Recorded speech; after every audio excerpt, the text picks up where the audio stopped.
Police have arrested a man after threats to burn mosques on Bonfire Night were posted on a Facebook page. A social media profile set up in the name of Shaf Muhammad included pictures of mosques which were apparent targets in the Stoke-on-Trent area of Staffordshire.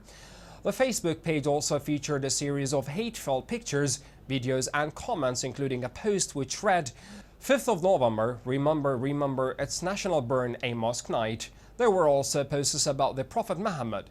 Anyone with information is asked to call 101, quoting incident number 312 of October 26.